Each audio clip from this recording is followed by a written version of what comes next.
Alright y'all, so here's the 3 boxes for the squat rack. Let's go ahead and do it. Let's get this thing assembled and attached to the concrete floor for my client.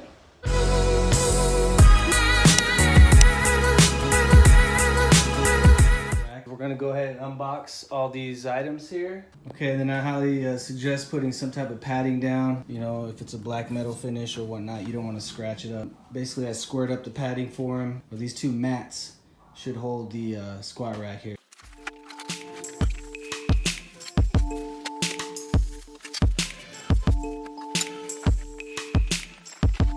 Alright, so we got all the parts out. Standing 4 beams here. And it looks like the base of each of these tall beams has 3 holes.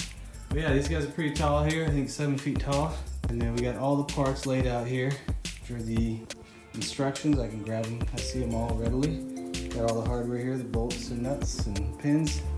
And then here is the bench that I'll be assembling for the customer. So got the instructions there. Instructions for the squat rack. All right, let's do this.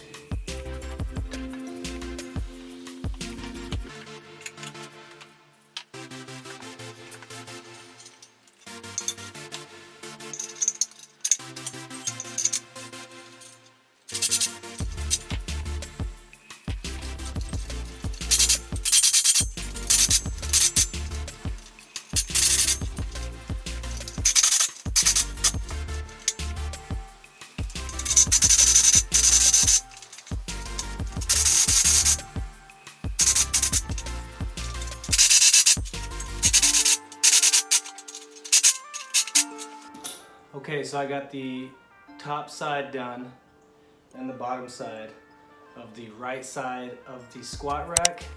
And you have 2 plates that kind of reinforce the squat rack. The long one only goes at the top on the outside, the upright beams, and then the shorter ones go at the top as well, but supporting the arms that go across in between the 2 tall pieces there. So just want to let you know these top ones go on the outside, only at the top. There's only 4 of them, and then these shorter ones we'll install a little bit later. Also, I didn't tighten these bolts all the way, just secure enough so they can still spin a little bit. That way when I go to put everything together, it's not too stiff.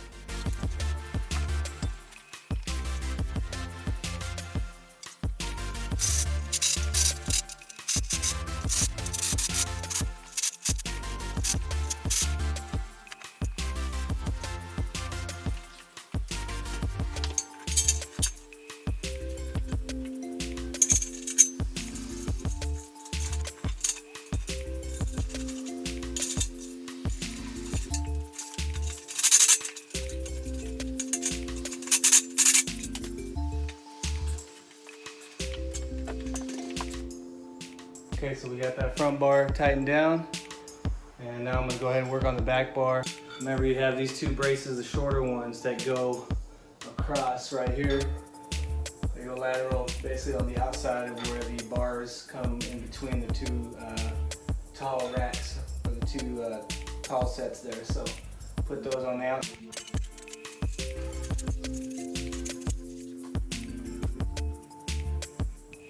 All right, so we got the bigger bar in the back, the more narrow bar attached in the front. Basically, it's all squared up. Now what I'm gonna do, I'm gonna go ahead and bolt this guy down, because the rest, it's nothing but bars going through. So let's go ahead and get this bolted down to the floor, and then we'll go from there.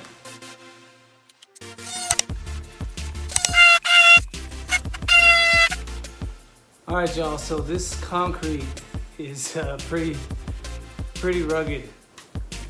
I went out and got this Bosch Bulldog Xtreme to drill in the concrete. I bought a new bit. This new bit here is also an Xtreme bit. I'll put everything in the links below. So I went with this. I was able to drill the 2 half-inch holes within less than a minute. So definitely recommend getting one of these. All right, so now I'm gonna put the bolts into the ground for the left side, and then we're gonna work on the right side, drilling the holes and getting this thing into the ground nice and solid. And then we'll tighten up all the bolts and then just put all the attachments that go on this guy.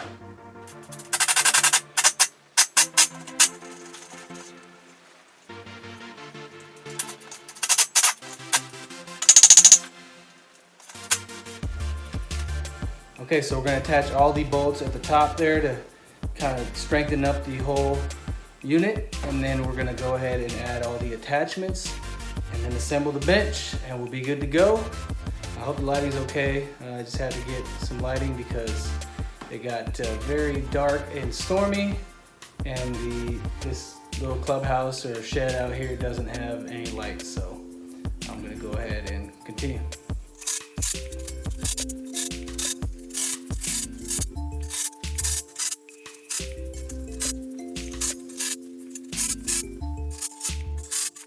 Okay, so it's all tight.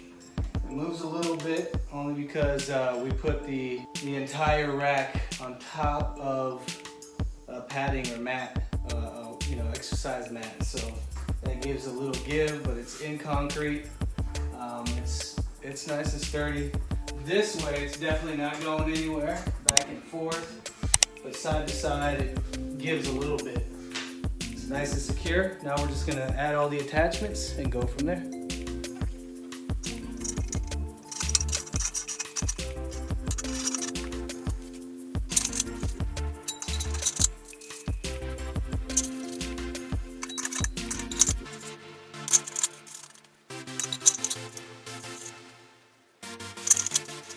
All right, so now we got all the bars that hold the plates, the weighted plates. So we're gonna go ahead and tighten up those bolts and nuts and make sure those are nice and secure onto the rack, and then we'll go from there.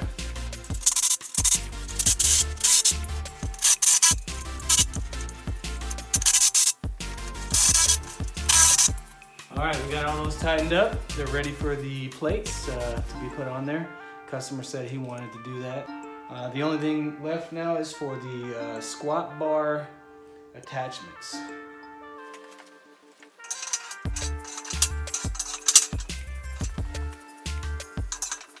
The squat rack is good to go.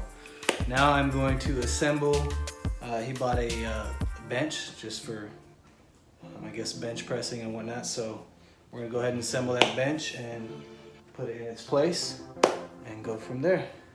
All right, so we're gonna go ahead and assemble the bench, get this project done. Turn it upside down here.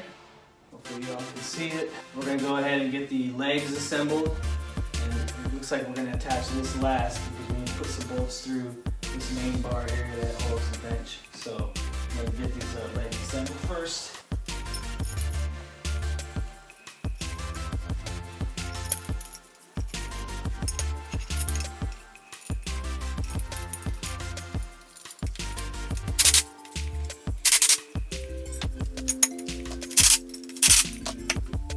All right, so the next part is going to be that main bar here. It's going to go across from leg to leg, and this uses the carriage bolt. So make sure you get the carriage bolts going through the top. Get all 4 bolts in there first. All right, we're just going to tighten these down. Okay, now we're going to flip the support bar and legs on top of the flipped over cushion part of the bench. So you got pre-drilled holes, so we'll just line them up, flip this guy over, line them up.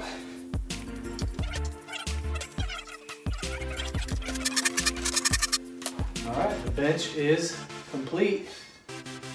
Nice and solid bench. We're doing bench presses or whatever it is that he may need to use it for. And it's good to go. All right, so that's it. The bench is done. The rack is done. Again, I'm not putting the plates on or any of the weights. The customer said that he wanted to go ahead and do that, so he just wanted to make sure I got the bench and the rack set and good to go. So I did get that done. Thank you so much for watching. I will continue to put up these videos because this is what we do, DTS Allegiance. The more work we do, the more videos I'll put up for you all. DIYs, make it yourself, do it yourself, and then whatever tools I'm using or deals I find, I'll share with you guys. All right, thanks for watching. All right, y'all, there it is. All said and done. According to specs, nice and solid squat rack and squat bench. So had I not had the Bosch Bulldog Xtreme, couldn't have gotten this job done. I couldn't get into the concrete. I went with this, with my Ridgid on hammer setting, and usually I can get into concrete with this guy no problem, with smaller drill bits, I guess. So with this guy, I was not able to get my 1/2-inch bit, masonry bit, into the ground deep enough, at least within a reasonable time. It took me about 20 minutes to get one hole drilled with the old drill bit and a new drill bit that I got that's supposed to be 30 times faster. But with this guy, took like not even a minute to drill each hole. So got all 4 holes, all 8 holes drilled within less than 8 minutes. So highly recommend this if you guys ever need to do more heavy duty concrete drilling. And then I just got a 1/2-inch bit, that masonry bit, and this guy did the job. Put the links below in the description.